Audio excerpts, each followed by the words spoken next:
2019 is when you started. Things picked up real quick with you. Real quick. Blessed to be, of course, I was blessed to be in the position that I was in because I knew a lot of people in the content creating space. So it was kind of like easy to kind of jump on board. Live on stream, you got the announcement. The FaZe announcement, the big boy announcement. Yeah. You're pretty emotional about it. I didn't cry though. I didn't cry. Chris just said, yo, I got a sponsor stream. Do you mind helping me? Yeah, of course. We've done it many times before. Then this video starts playing and he just starts screaming, let's go, let's go. I took the champagne bottle, spraying it all over the walls and everything. My mom's like, what are you doing? I said, I don't care. Like, this is it. This is happening.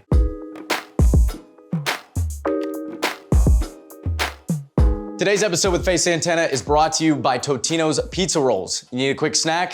Heat your oven up to 425 degrees, throw them in, and you are good to game. How you doing today, man? I'm doing good. You ready to talk? Hell yeah. Got a lot of good stuff to talk about today. Let's do it. GTA RP, let's talk about that for just a minute. Is this something recent that you just started doing? I've been doing it for like 2 weeks. Jay started it, and my chat has always been trying to get me into it, and I'm just like, chat, I don't know if I got that in me.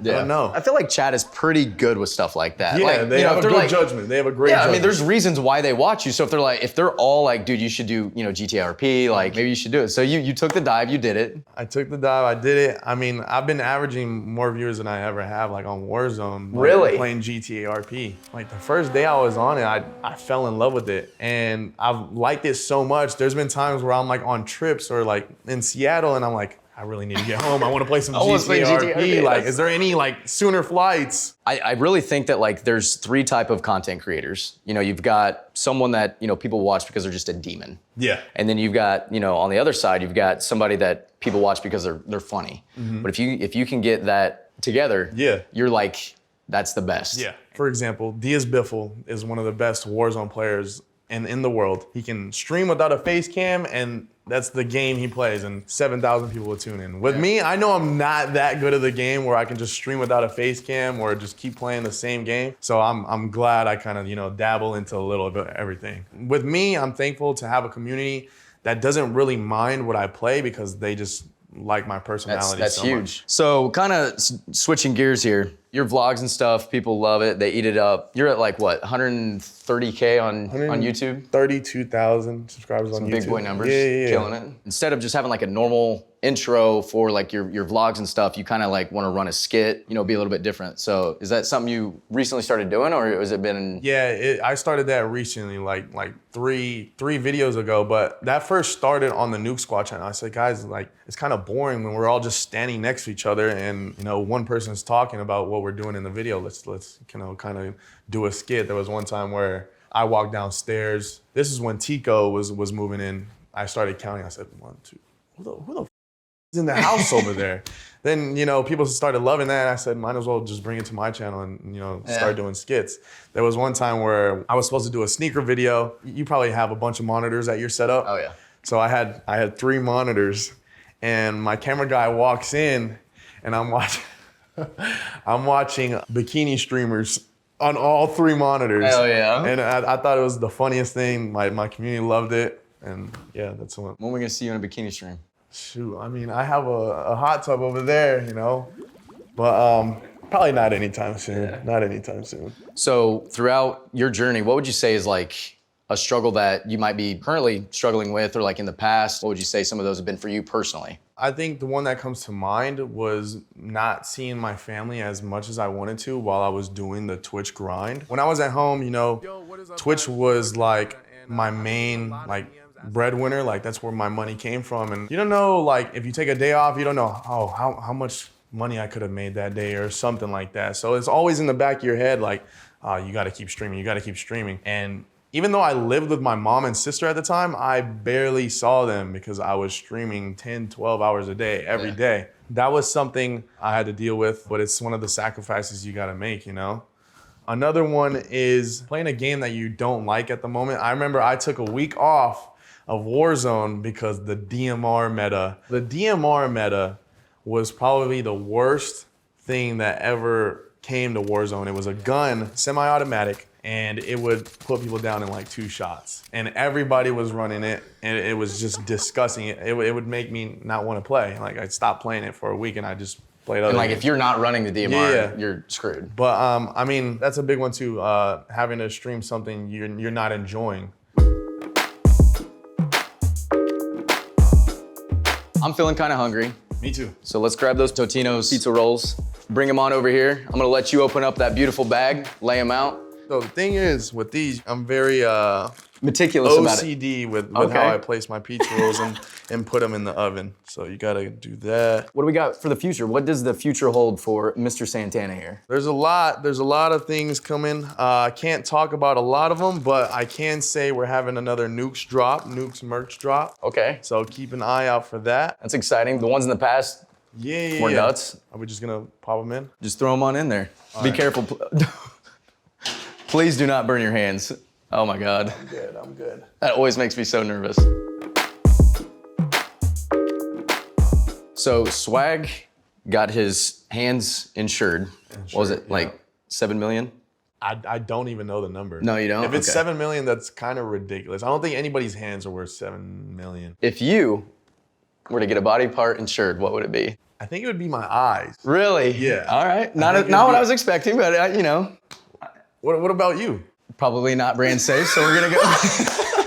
I feel that. So the eyes, why the eyes? You do everything with your eyes. You see, you know, and when I'm playing, like if I can't see nothing, what am I doing? I respect that. But yeah, I mean, that's the story going around is that he got his hands insured for, I think he did tell me about that. it's like $7 million. I don't even know what kind of process that is. Like, yo, do you just walk in, go, yo, I need these insured? Like, It's smart though, if you think about it, because like, if his hands go bad, what's he gonna do? That's scary, you know, especially in that, you know, in the line of work that he does. How did you meet like Swag and stuff like that? so the first person that I met in the content creating space was Korean Savage. The way that happened was he had a Discord and he opened it to everybody to join, right? He was running games with just Discord members and I joined, and this was in World War II was out. And the first game I played with him, I dropped a double V2 without dying the whole game. For people who don't really play Call of Duty, so when you drop 25 kills in a row, and I dropped 2 of them, so. 50 and 0. Yeah. That's nuts. At that time, he was really streaming like every day, all day. And I was going to the gym and I had hurt my shoulder and it would hurt for me to sleep. So I was kind of on the same schedule as him. I wasn't sleeping because it hurt and we would just game constantly. Then he obviously introduced me to Chris and all of his friends, and that's when the snowball effect just started rolling. You know, that mixture right there, man, that's just a perfect recipe for, you know, some crazy stuff to happen. Absolutely. And it sounds like that happened boom, boom, boom, quick with you. So Yeah. 2019, you start streaming, you know, you already know, you know, Swag, and then Booyah and Jay Smooth, how did they come in to the picture with all you guys? Like, how did that culminate? So I met Jay through Swag, and then Booyah came along with me and Korean Savage. One day, me, Chris, and maybe Jay, I don't remember who was a third or whatever, we're playing Ground War, and they're like, damn, we need a fourth. Like, we need a fourth player in the group. I said, you know what, I know somebody. And Booyah was nasty, but no one knew who he was. He showed me his setup one time, and it was just a TV and a sofa couch, a sofa chair. And he was just the nastiest Just player nasty. out there. Yeah, just naturally gaming. nasty. I love hearing stuff I said, like that. yeah, guys, I know somebody. He joins and he just starts killing it. And he said, you know what, Booyah, you have a spot in the group. You're gonna be playing with us pretty much every day. So I think it was 2020. Warzone is like your main stuff. You start killing it on that. Like, that's more like what you're known for is Warzone. Yeah. Nuke Squad's there. And then live on stream, you got the announcement. The FaZe announcement. The big boy right? announcement. Yeah. And you're pretty emotional about it. I was. I didn't cry though. I was just super excited Yeah, because that's a big deal. we knew about 6-7 months prior to that FaZe wanted us to join, but we just couldn't, tell our community. But we had no clue it was gonna happen that night. Chris just said, "Yo, I got a sponsor stream. Do you mind helping me?" Yeah, of course. We've done it many times before. He tells us to tune into his stream, and that was weird, number one, because he's never told us to do that. Then this video starts playing, and he just starts screaming, "Let's go, let's go!" And we're like, Let's go. What is he doing? Like, I've never seen a sponsor stream start like this. And then I see a Nuke squad symbol like spin, and then I see the FaZe, and then I see Jay Smooth doing this or something like that, or it's me, and then we're like starting to realize it's happening. Oh my God! Like this is it. This is happening. I'm calling my mom. I'm like, it's happening. It's happening. She's not even at home right now. She's like, oh my God, let me get home. We had some packages sent to the crib. Said, don't open this until we tell you to. We're like, okay. They're like, go get the packages. And I tell you, I was so close a day before to just saying, I'm opening it. Yeah, I'm tired of it. I want to know what's in this bag. Yeah. I don't care. I'm opening it. So they told us, you open it. You got your champagne. It was Dom Perignon. I took the champagne bottle, spraying it all over the walls and everything. My mom's like, "What are you doing?" I said, "I don't care." Like, I'm going crazy. Yeah. So my camera on stream only showed one little corner of my room. Yeah. So as I'm popping the champagne and everything is like kind of winding down, my mom's cleaning my walls and everything. I think seeing my name on the back of a FaZe jersey was the most insane, unreal moment. No, it's a lot of people's dream, And then that was probably one of my proudest moments in my life. Yeah, I was gonna ask, like, what were you'd say the pivotal moments in Yeah. your gaming career and stuff like that. That was like, without being even asked. Anything else that you would say is like super important to be, where you're at? The big thing that motivates me is living with these guys, man. When I see them post a video, it's like, all right, I need to get on my post a video.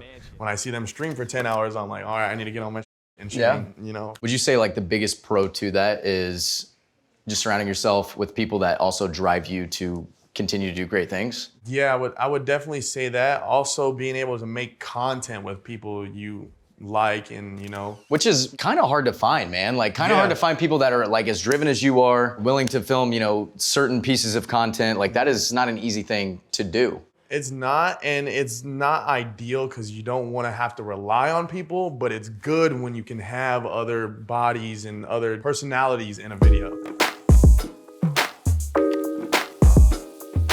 The one thing that pisses me off in this house. So we're eating, we're all done. Oh, I'll eat something, and then I'll walk over to the trash over here. I'll open it, and it's like they're playing Jenga with the trash can. Yeah, it's playing the game. Let me stack this up here to see if it falls. Oh, it doesn't? Okay, we're good. I don't mind if I gotta put a trash bag in. At least someone took the courtesy to take the trash out. Yeah. Yeah, I don't mind that. But when it just starts overfilling, that's what pisses me off. So we have a trainer that we go to 4 days a week. And we're trying to better our lives, eat right and stuff. And sometimes people just get lazy and order stuff on DoorDash. I'm pretty much the snitch in the house because I'll go to the front, get the food, and I go, oh, you want to order this, okay? Oh, you cheating today, huh? Yo, you cheating today? Okay, snap, send it to the trainer. Trainer gets on everybody's ass. So they hate when they get told on or snitched on. Hey, so. You're trying to help them out, dude. Yeah, they hate me for it, but I'm like, fellas, like, what are we going to the gym for? And then you would expect them to hold you to this. No, we're trying to get better, Yeah, and you would expect them to hold you that same, exactly. That same level. I said, you know what? Do the same thing to me. I don't mind. I don't really cheat meal like that though. So 2019 is when you started streaming. You were 20. What was going on before that? What were you doing? So before like the streaming and stuff, I was working at a school and then I was going to college at the same time. Well, in the school, what were you doing? I was a tutor. I was a before and after school kind of like tutor. Like I would come up with programs for kids to do, take them outside to play, get their energy So like out. extracurricular stuff? Yeah, stuff like that. And then college? College, I was doing online courses. I was going for a bachelor's in education with a minor in child development. So you want to be like a teacher? I wanted to be a special ed teacher, yeah. Is that something that you could maybe see yourself going back to do, like way in the future? Because right now you're killing it. Yeah. If I'm being honest, I really don't see myself going back to school. It's always good to have a backup plan. Of course, yeah. But school is always gonna be there. It's something I can go back to. Right now, I need to hone in on like streaming and kind of just get in my bag, you know what I'm saying? This is a question that I'm very curious about. Okay. What is your favorite Call of Duty of all time? My favorite Call of Duty of all time is Modern Warfare 3. Really? Most people will say Modern Warfare 2, Black Ops 2. Black Ops 2 is my favorite one. I'm a Modern Warfare 3 kind of guy. I loved every gun that was in it. I loved the Moab. The ACR, the second version of the ACR, the first one was in Modern Warfare 2, but it has a second version of the ACR, and that is my favorite gun of all time. And I might get it actually tatted on me. I have one gun tatted on me. What one you got? got? That is the Car 98 sniper. And as soon as I got this, they nerfed it, so it sucks now. So That's bad. I do have one tattoo that I'm kind of embarrassed about. What is that? You gotta tell me if you got one first. Do you have any that you're like, I kind of regret this one, this one's bad? This one, yeah. Really, why? This Attack on Titan one, because I haven't seen anything past the first season, and I got a tattoo of it. All right. I was kind of like, oh my God, Attack on Titan is great. And then I just didn't watch the rest of the seasons. Why not? What's stopping you? So I like watching my anime and subbed. And Okay. when I get locked in, I'll watch maybe like 1 or 2 episodes. And then as I'm watching, I'll fall asleep. Yeah. And then I'll wake back up and there's like 4 episodes that pass and I'm like, what the just happened? What am I watching? Then you gotta go back right and try and find now? out Then what I'm you've like, seen last. I'm done. I'm not watching it. Grab them bad boys out of there. I think they're ready. I can definitely smell them. If you just want to dump them on the plate, nice. That looks beautiful. You ready? Dive into this. I might grab You're going the big boy. The alpha. The Cheers. alpha. You're a legend, dude. You're a one biter. I didn't get the big boy though. I'm a multiple. You like to Totino savor it? pizza No, I'm one just. biter. Usually, like if they're hot, you can't do the whole one bite. Yeah, look at that. Steam, yep. And then I like to like blow in it, and then that last bite is when it hits. That is the one. Obviously, Warzone, GTA RP.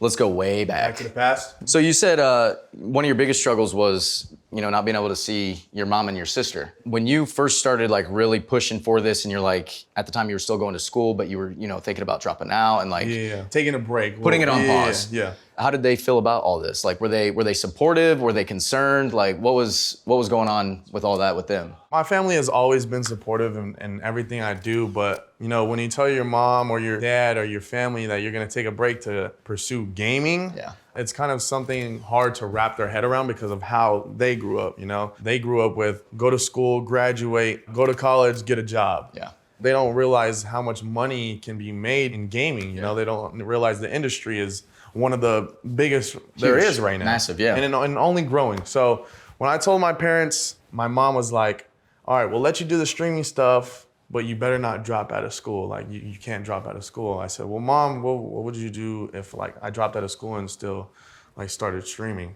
She was like, well, you better find somewhere else to live. I know she wasn't being serious. But it's like they're trying to, Yeah. make a point. Yeah. Yeah, and then I just continued with it. I said, well, I better start packing my bags because I dropped out of school too. Dang. That was like the real bomb. It was like, oh my God. Like, I can't believe I said that to my mom. How did that go down? She really wasn't that mad. I was making money, more money than I made working at the school. So Yeah. I also feel like a lot of people don't take into account, like you're very passionate about, being Puerto Rican. Yeah. So, you have, I think, what are they, boxing gloves out there on your car and stuff like that. That's obviously very important to you. Like you're pretty big, representative within like the Hispanic community. Like what does that mean to you? it means a lot. And I don't want to say like I'm 100% Puerto Rican or 100% Mexican. My mom's white, my dad's Puerto Rican and Mexican, but I just take pride in having that Hispanic culture in me. Yeah. I'm from El Paso, where there's a big Mexican, culture, and it's awesome to see kids from there, look up to who I am, and it's very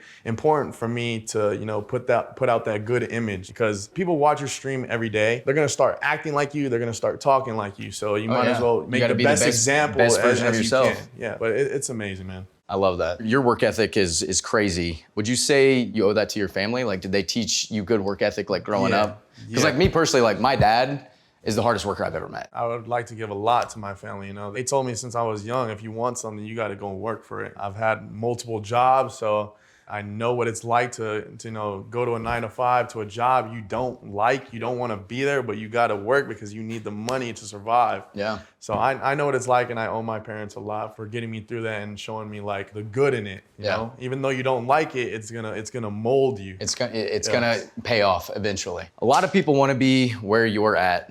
Is there any big piece of advice that maybe you've received in your past or from you personally that you would want to give to maybe somebody that's starting out or they've been doing it for a little while and they're kind of in a rut? Like any type of advice? I would say, connect with as many like creators as you can because you don't know what's gonna build from that. Yep. But don't shoot for the stars right away. Don't go into like big streamers' dreams and you wanna play games. Start small and then build your way up. Also, consistency is probably one of the most important things, I think. When your community knows when you're gonna stream or when you're getting on, that's really big. If you're one of those people that are gonna stream 2 days a week, maybe 3 days next week, or maybe 1 day this week, 1 day next week. No one's gonna like look forward to like your there's streams, no like you know? consistency there. People don't know when you're gonna be live, when they can find you and stuff like that.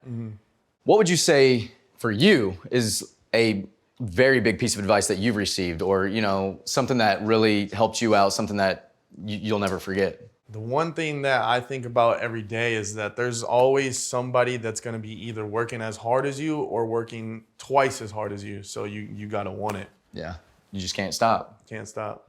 Thank you to Totino's Pizza Rolls for bringing this episode with FaZe Santana alive. I appreciate you, man. Thanks for hanging out, answering all my questions. You're a legend, dude.